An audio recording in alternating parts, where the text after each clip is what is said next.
wanna take it slow. Just wanna let you know. Ready to spend some time. I wanna spend some time.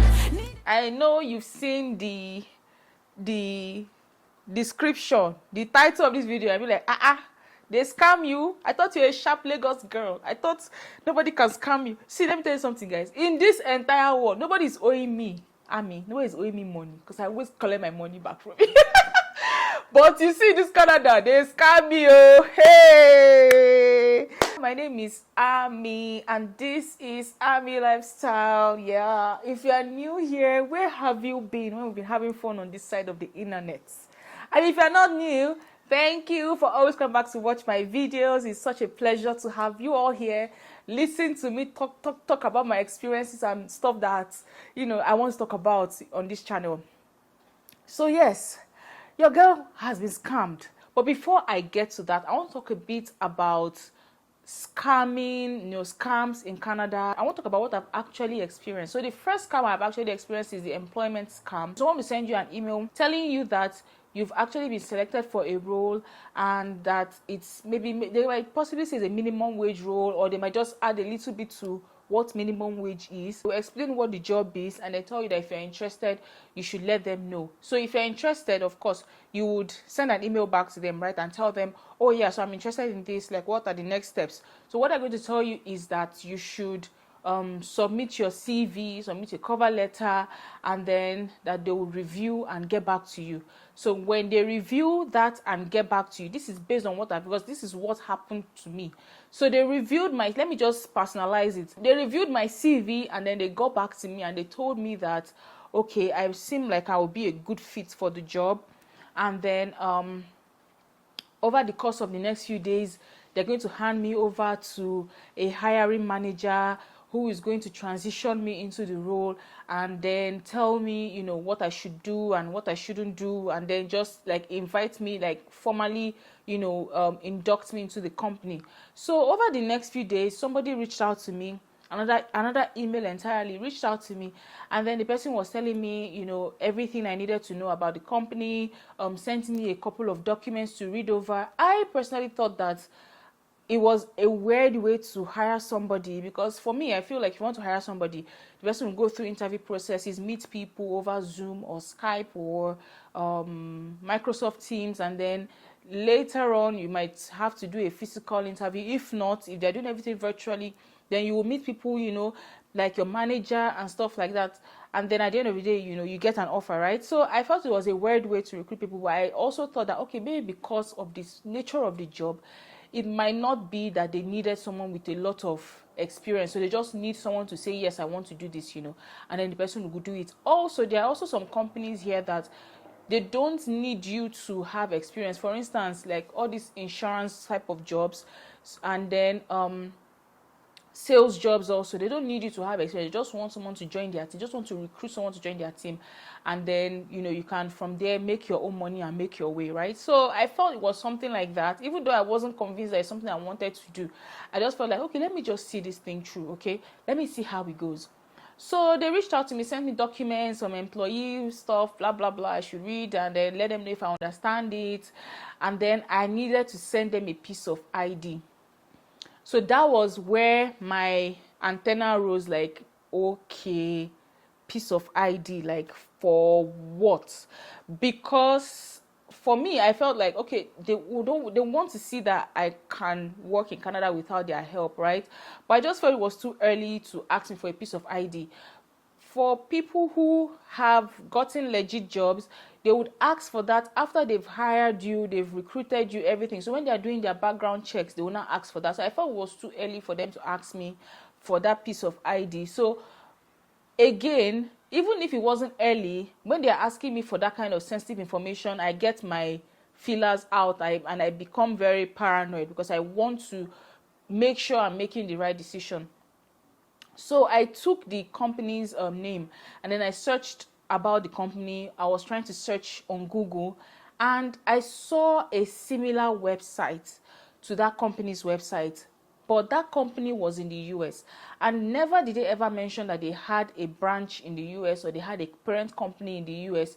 So that made me very like paranoid. I just didn't like, it wasn't just gelling with me. Also, the website I saw for the company that was in US was a different website with just like a name change. Then the contacts, because I wanted to contact the company themselves. Like, I wanted to contact them outside just to know, just to ask some questions and then know if they are who they say they are. And I could not reach anybody on their contact, like their contact section of their website. I could not reach them. Like, what kind of business is it that people cannot contact them? So that was like another red flag for me. Another red flag for me was that the email to contact the company in the US and the email to contact the company in Canada, they were very different. So, you know, you have info@this.com. The one in the US had .com, and then the one in Canada had like .org. So I felt like, this is not going for, if that the one in the US had like maybe .us, you know, and then the one in Canada had like .ca, I would have said, okay. But the discrepancies were too much, and the fact that I could not call them, I could not talk to them. I checked on links, I searched on LinkedIn, I could not see any other employees. I searched the names of people that were talking to me on email, on LinkedIn, to see if they have the company in their bio. It just, they were not there. I didn't see anybody on LinkedIn with that name, you know, working in that kind of, in that company. I searched on LinkedIn also for the name of that company in the US, and I didn't also see much, like a lot of employees there. So it began to look like a scam to me, because I felt like these people want to take my details and do what they like with it or something. So I just wasn't like, my mind wasn't settled with giving them my photo ID. So what I did was to send them my health card. So I just wanted to continue the whole thing. So I sent them my health card. And then I just made sure that everything that they were asking me for, I did not provide anything that would mean that they would have access to things like my bank account.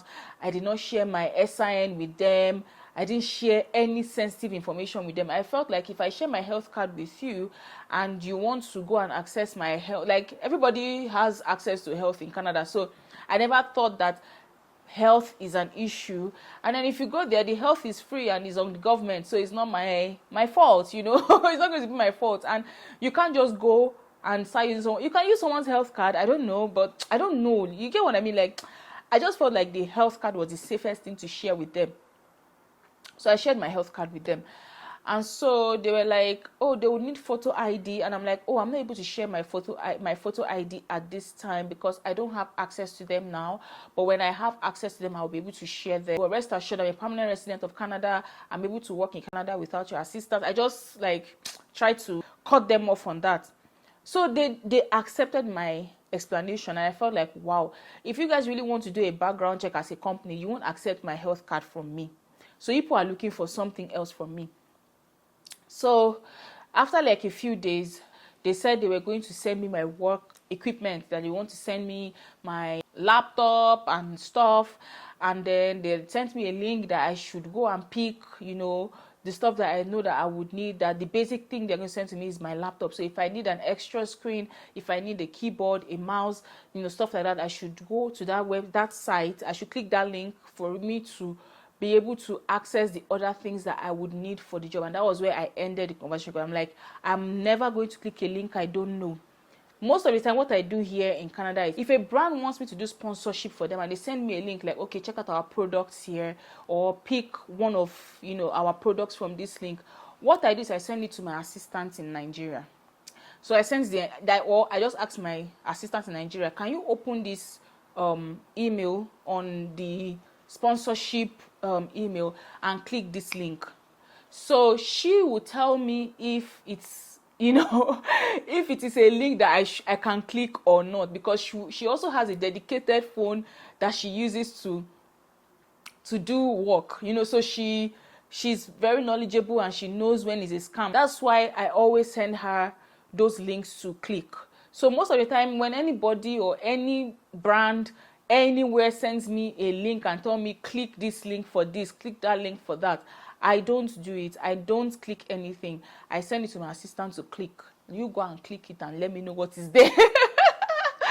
Okay, so yeah, as that's number one. Then number two, which has to do with my influencing and my channel and things like this, I get messages almost every week for people who want to do sponsorships on my channel, and then I pick the ones I like and the ones I want to do and the ones I don't want to do, or the ones that don't match with my channel. I say no, I don't want to do it.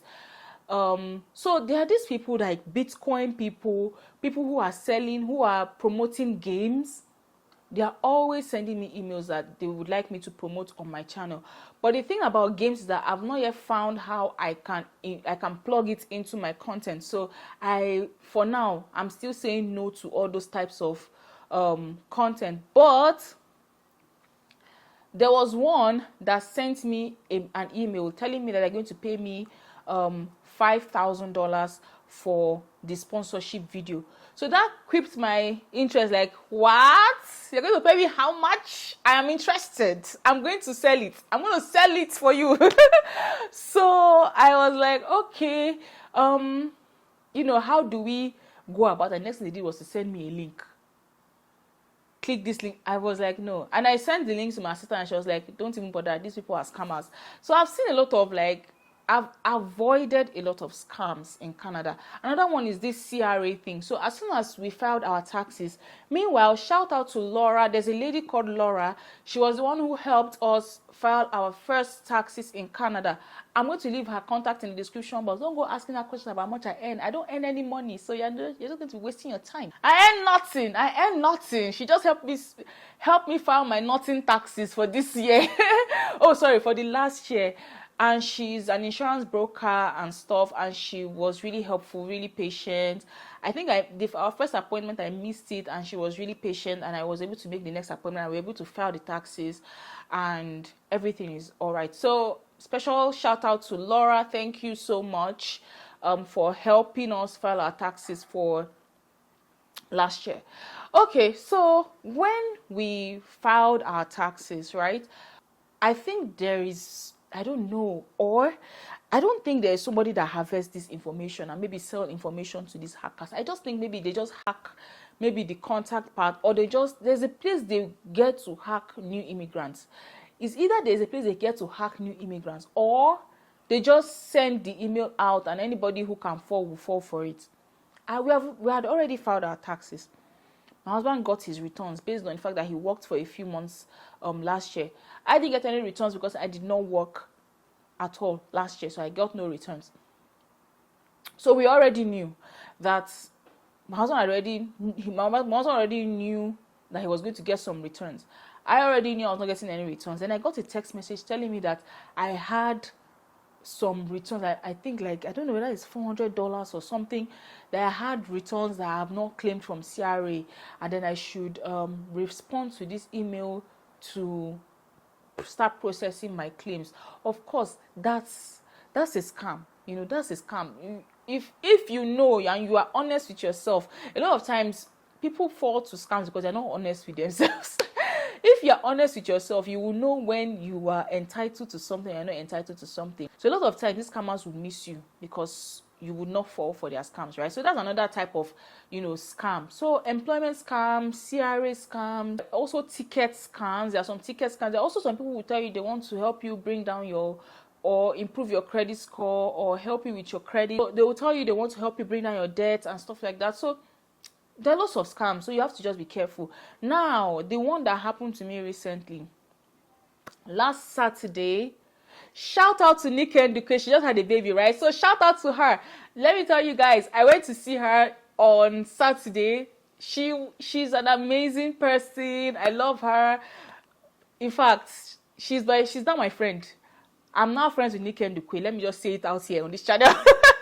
I'm now friends with Nika Nduke. She's so cool, so nice. Her husband is also so cool. Her husband, the way he is on YouTube, that's how he is. He's very cool. He doesn't talk too much. He'll just be laughing. He's very cool and all. And they just had a beautiful baby. Oh my gosh, I'm super excited for them. If you see their baby, it's so beautiful. The baby is beautiful. Oh my gosh. So I was there on Saturday. I went to say hello to her, see the baby, greet the husband. Her mom is also there. Wonderful family. So that day, that was what made me even remember to shout out to her.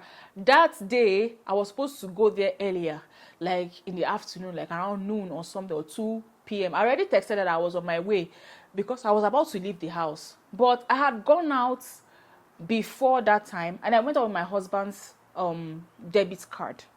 Now, I went to somewhere called the Source. I went to buy external hard drive because all this while I've not been using external hard drive to edit my videos. I just edit straight. But now I have serious space issues on my laptop, so I have to get an external hard drive so that I can reduce my space problems. So I went to Source to go get that. It's a place that sells electronics in Canada, in Calgary here. So I went to get that, and then I remember I came out because when I was there, I'm always really careful when it comes to like cards and stuff. I'm always checking, should I put it in my pocket? I'm like, I used to think, should I put it in my pocket? Should I put it? No, let me put it in my bag. I'm like that. So I put the card in my handbag, the bag I took with me out there. So I put the card there, and then I went to sit down because I wanted to check. I wanted to be sure that the hard drive I got is compatible with my Mac. So I sat there, and then I was doing my thing. When I finished and I stood up from there, I still looked around. I'm a very careful person, I'm extremely careful. So I looked around and made sure that I was not leaving anything behind.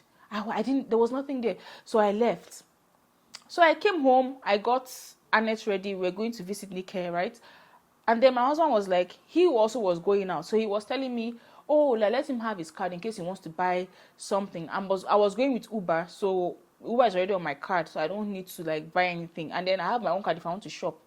So because I wanted to buy the hard drive with his money, that's why I took his card. That's why I took his card, because he's the major investor in this channel. So that's why I took his card.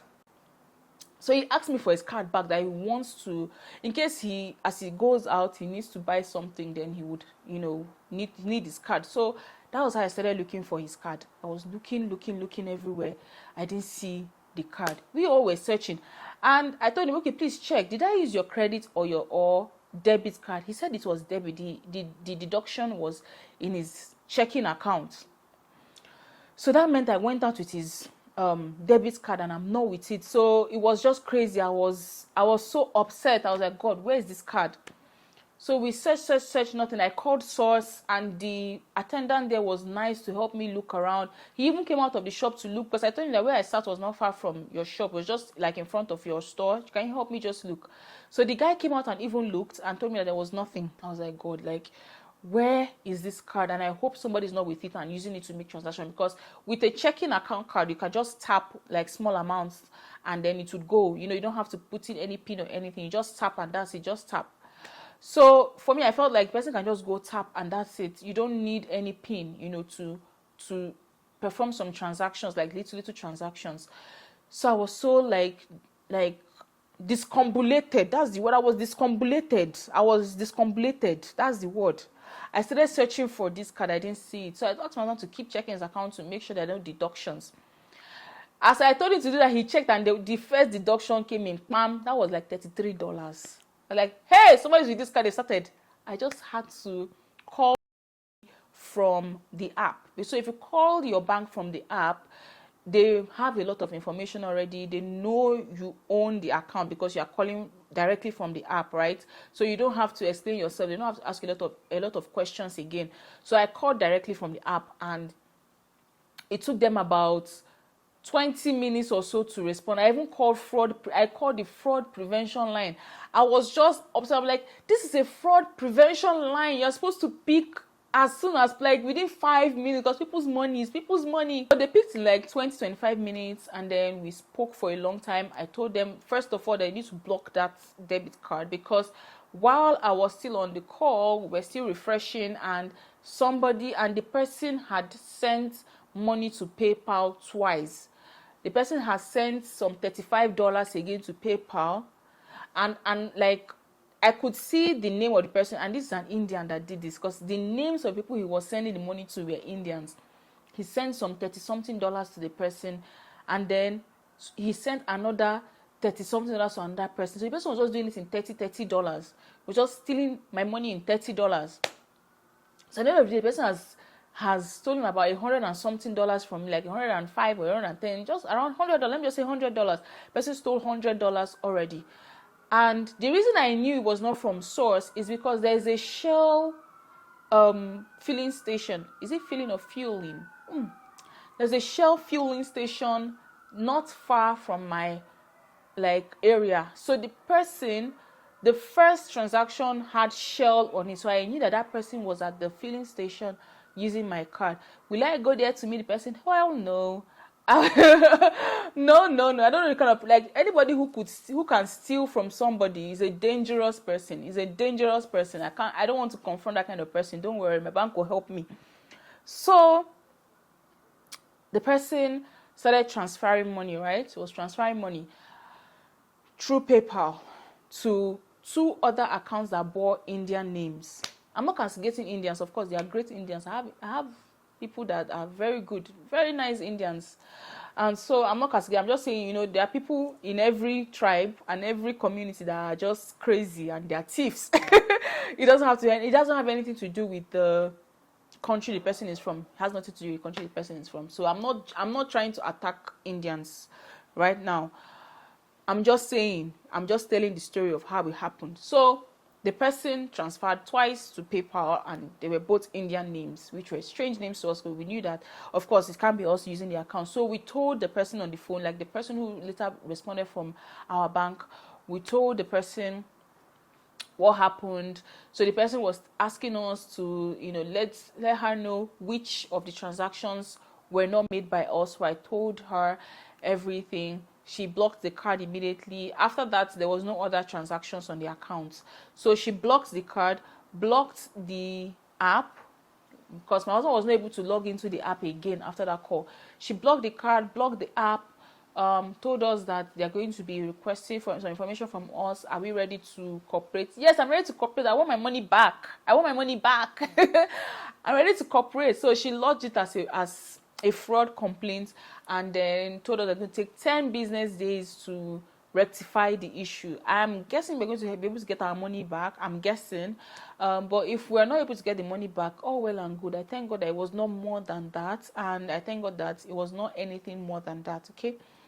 But based on what I've discussed with other people, okay, so how does this thing work here? And they said, for instance, the PayPal transactions, they're going to reverse those transactions back to you, because for PayPal it takes a couple of days before they clear transactions. And I know that because I have some transactions on PayPal that has not been cleared, has not been cleared yet. They were like, I have to wait. If the person who sent the money doesn't make any dispute about the money, then I can have the money. But if the person makes a dispute, then I won't be able to get the money. So I feel like that $60 that has been sent via PayPal will definitely come back. Now for the Shell one, I don't know if it's going to come back. I don't know. I'm just still guessing and hoping and praying that it comes back, so that it's just like nothing had happened. They blocked everything: credit card, debit card, bank app. They blocked everything, and they told us that the next working day, which is the Monday,